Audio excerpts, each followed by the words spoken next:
Aujourd'hui, je vais essayer de réaliser une bouteille d'eau comestible. Ça a été inventé par des étudiants britanniques et le but était de remplacer ou de chercher une alternative aux bouteilles d'eau en plastique qui polluent notre planète. Au niveau des ingrédients, c'est plutôt simple. Il vous faut de l'alginate de sodium et du lactate de calcium. Ce sont des choses qu'on retrouve généralement dans la cuisine moléculaire. La première étape est plutôt simple. Il faut prendre un récipient et y verser 500 ml d'eau. Donc là, du coup, j'utilise une bouteille en plastique, mais vous verrez, elle va disparaître à la fin. C'est bien évidemment de l'eau potable.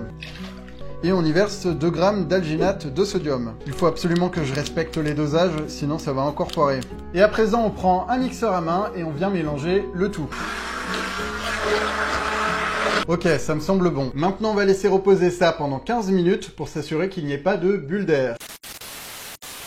Pour la deuxième étape, on va prendre un nouveau récipient et on va y verser 1 litre d'eau. Alors, c'est parti. 1, 2, 3... Non mais attendez, là il y a un problème. J'ai fait 0,5 litres tout à l'heure. Là, je viens d'en mettre 1. Et pourtant, la bouteille n'est pas vide. C'est pas normal. J'ai dû me planter encore quelque part. Je vais verser 5 grammes de lactate de calcium. Ok. Et on mélange jusqu'à dissolution. Ça fait un effet chelou. Honnêtement, c'est assez rapide. L'eau est beaucoup plus résistante qu'avant. Je ne saurais comment vous l'expliquer, mais je compte sur ceux qui ont une formation scientifique pour le faire dans les commentaires.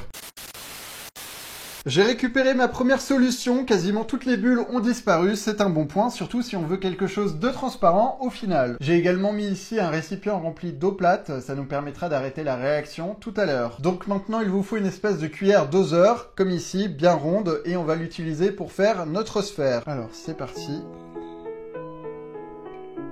Et on vient glisser délicatement dans l'eau. Ok, super. Et à présent... Oh non, ma cuillère, elle est là.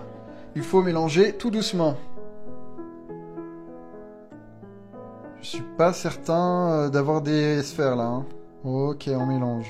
Je ne sais pas si vous voyez quelque chose, moi j'arrive à les distinguer, mais ça ne ressemble pour le moment absolument pas à des ronds. On dirait des espèces de limaces allongées qui sont en train de tourner là. C'est quand même très particulier. Hein. Je vais essayer de les récupérer pour arrêter la réaction. Voilà, parfait. Et je mets ça dans l'eau. Ça marche les gars. C'est magnifique. Regardez. Waouh. Et à présent, on peut les récupérer. Pour l'instant, je ne récupère absolument rien, je ne les vois pas. J'ai peur de les écraser. C'est une blague? Elles ont disparu ou quoi? Ah, c'est bon, j'en ai 2. Oh là là. C'est particulier, hein. Faut que j'essaye de trouver la dernière. Elle a disparu ou quoi? Ah, c'est bon. Voilà. On a 3 petites boules, là. C'est vraiment super chelou.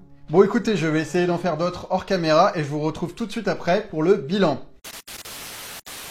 C'est l'heure du verdict, vous l'aurez remarqué, la technique fonctionne, c'est donc le plus important. Personnellement, je ne suis pas déçu. Après, c'est vrai que c'est assez difficile d'avoir des formes régulières, il faut un peu d'entraînement, mais en tout cas, je suis satisfait. Maintenant, il est temps de goûter pour voir ce que ça donne, puisqu'après tout, c'est censé être comestible. 3, 2, 1, c'est parti.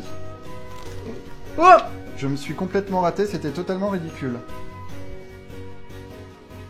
Bah c'est de l'eau. Ça fait un peu particulier d'avoir une poche d'eau qui explose dans la bouche au départ, mais en tout cas ça fonctionne, ça tient ses promesses, donc je valide ce crash test. Voilà, c'est terminé, je vous dis à très bientôt pour de nouvelles vidéos sur ma page Facebook.